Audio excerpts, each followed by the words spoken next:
Welcome to everyone Aparna's class. आज मैं आप सभी को ये हम बालक का प्रश्न उत्तर मैं बताने जा रही हूँ।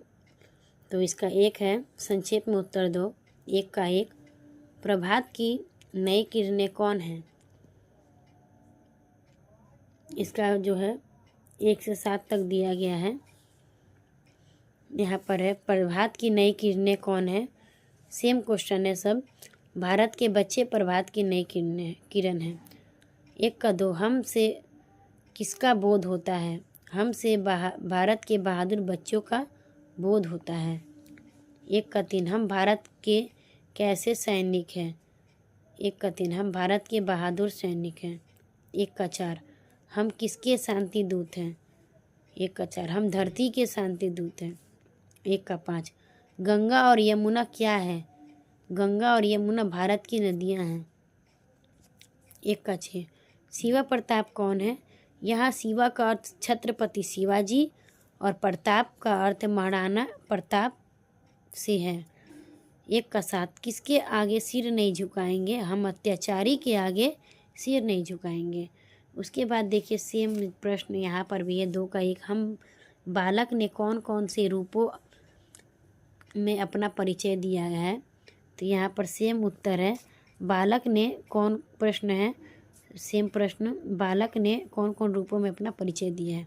तो बालक ने प्रभात की नई किरण, दिन के आलोक, देश के धीर वीर गंभीर सैनिक, धरती के दूत और भारत के रखवाले के रूप में अपना परिचय दिया है। फिर छाप सभी को देते हैं, किस तरह? भारत के बच्चे शांति दूत हैं, अतः वे सबको शांति का पाठ पढ़ाकर सबकी रक्षा करते हैं। 2 का 3, हिमगिरी की सबसे ऊंची चोटी का नाम क्या है? हिमालय की सर्वोच्च चोटी, सर्वोच्च चोटी बोलिए या फिर सबसे ऊंची चोटी बोलिए, एक ही है, माउंट एवरेस्ट। हिमगिरी का महत्व क्या है? 2 का 4, हिमगिरी की ऊंची चोटी से आने वाले शत्रुओं को रोककर भारत माँ की पहरेदारी करती है। हिमगिरी का महत्व क्या है? उसके बाद 2 का 5, अंत में बालक ने कौन सा प्रतिज्ञा ली? अंत में बालक ने प्रतिज्ञा ली कि हमें कितना भी कष्ट उठाना पड़े उठाएंगे, अत्याचारी के सामने समर्पण नहीं करेंगे। 2 का 6, इस कविता के रचयिता का नाम क्या है? इस कविता के रचयिता का नाम है राष्ट्र कवि रामधारी सिंह दिनकर। उसके बाद है, इस कविता का सारांश लिखो। तो इस कविता का सारांश इसका शुरू में दिया गया है। चलिए आइए देखते हैं। यहाँ पर जो है इसका सारांश दिया गया है कि प्रस्तुत कविता हम बालक के माध्यम से राष्ट्र कवि श्री रामधारी सिंह दिनकर जी ने भारत के बच्चों में जोश और साहस भरने का प्रयास किया है, ताकि बच्चे शुरू से ही राष्ट्रभक्त बने और देश के मर्यादा की रक्षा अपने सर्वस्व संपन्न करने के लिए सदा प्रस्तुत रहें। और इस कविता में कवि बच्चों से जो अपेक्षा करता है उन्हीं बातों को उन बच्चों के मुंह से कहलवाया है। भारत के बच्चे कहते कि हम प्रताप की नई किरण और दिन के आलोक हैं, अर्थात हम में ताजगी और उत्साह है। हम नए भारत अर्थात कल के भारत के धीर वीर गंभीर और अचल सैनिक है। हम हिमालय की तरह अटल रहेंगे, अटल रहने वाले भारत के प्रहरी हैं। हम धरती के शांति दूत हैं, अर्थात हम पूरी पृथ्वी को शांति का संदेश देने वाले हैं। हम वीरों को पैदा करने वाली भारत माँ की आशा की किरणें हैं। हम पूरे देश की रक्षा करने वाले वीर सैनिक हैं। हम अपने पूर्वजों शिवाजी और महाराणा प्रताप की वीर संतान हैं। हमारे ऊपर कितने भी कष्ट आए पर हम अत्याचारी के समक्ष झुकेंगे नहीं, अपितु अत्याचारी से लड़ेंगे। तो इसमें जो है कहने का तात्पर्य है कि प्रस्तुत कविता के माध्यम से कवि चाहते हैं कि भारत के बच्चों राष्ट्र प्रेम बने और देश पर कोई संकट आने पर लड़ने के लिए सदा तैयार है। मतलब देश पे कोई भी संकट आए तो बच्चे लड़ने के लिए हमेशा तैयार रहें। तो कहाँ थे हम लोग? तो हम लोग थे 2 का 7 नंबर, 2 का 8 नंबर है। चलिए आते हैं। हमारे देश की 5 मुख्य नदियों का नाम लिखो। भारत की 5 प्रमुख नदियां हैं, सिंधु, गंगा, ब्रह्मपुत्र, गोदावरी, कृष्ण, कावेरी। 2 का 9, पश्चिम बंगाल के दक्षिण छोर पर कौन सा महासागर है? पश्चिम बंगाल के दक्षिण छोर पर हिंद महासागर है। उसके बाद 2 का 10, संसार में महासागरों की संख्या कितनी? किन्हीं 3 को नाम लिखो। संसार में 5 महासागर है, 3 महासागर का नाम प्रशांत महासागर और हिंद महासागर। इसमें तो एक और महासागर का नाम नहीं दिया, 2 ही है। उसके बाद चले आते 3 नंबर। कविता की निम्नलिखित पंक्तियों का सरल अर्थ लिखो।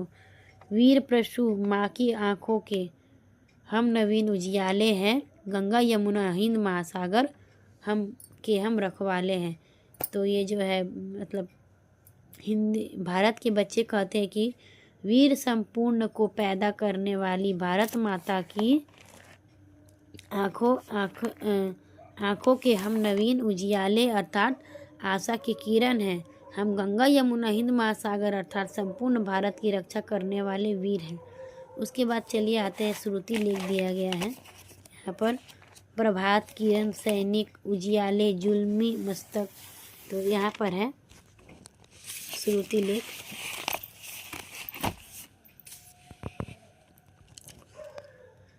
उसके बाद है पढ़ो समझो और उदाहरण के अनुसार 5 नए शब्द, मतलब मस्तक स त से बनाना है, तो अ से बना हुआ है अस्त।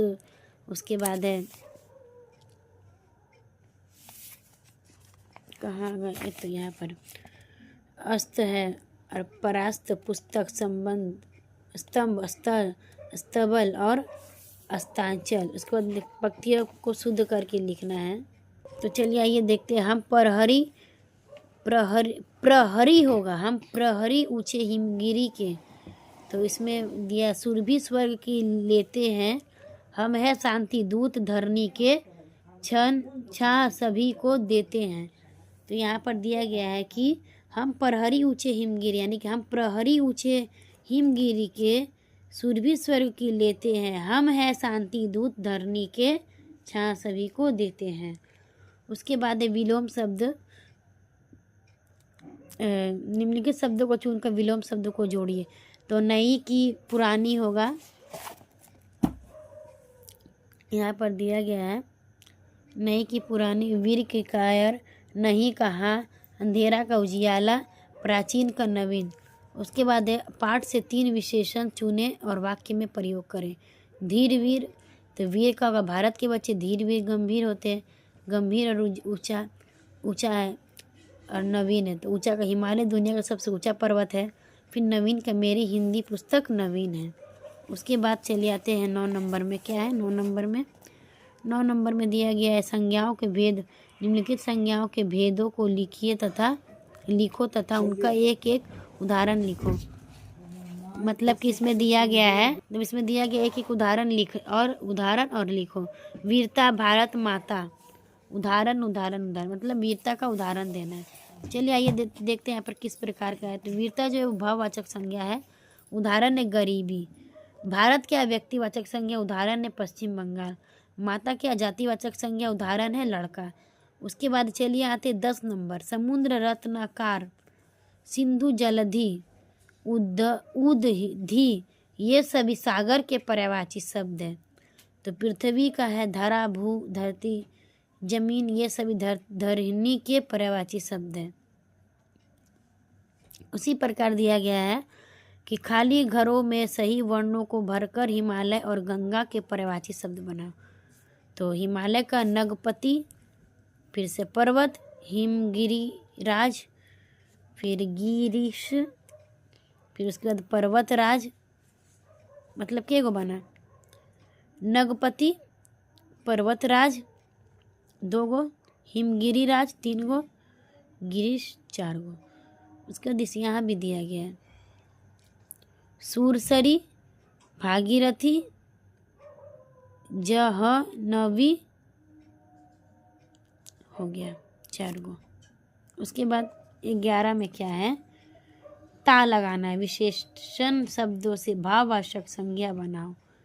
नवीन जोड़ता नवीनता, वीर जोड़ता वीरता, गंभीर जोड़ता गंभीरता, कायर जोड़ता कायरता, मधुर जोड़ता मधुरता, सभ्य जोड़ता सभ्यता, दक्ष जोड़ता दक्षता, सरल जोड़ता सरलता, दुष्ट जोड़ता दुष्टता, सत्य जोड़ता सत्यता। तो ये विशेषण शब्द जो है वो भाववाचक संज्ञा इसमें बनाना है। उसके बाद दिया गया है 12 नंबर में, हम प्रहरी ऊंचे हिमगिरी के। पंक्ति प्रहरी का शब्द का अर्थ है पहरेदार। फिर 12 का एक प्रहरी शब्द प्र जो है उपसर्ग लगाकर बना है। उदाहरण को देखो और रुचि अनुसार स्वयं नए शब्द बनाओ। प्र जोड़ हरि का प्रहरी, प्र जोड़ साध का प्रसाद, प्र जोड़ कार का प्रकार, प्र जोड़ सुस्त का प्रस्तुत, प्र जोड़ हार का प्रहार, प्र जोड़ दान का प्रदान।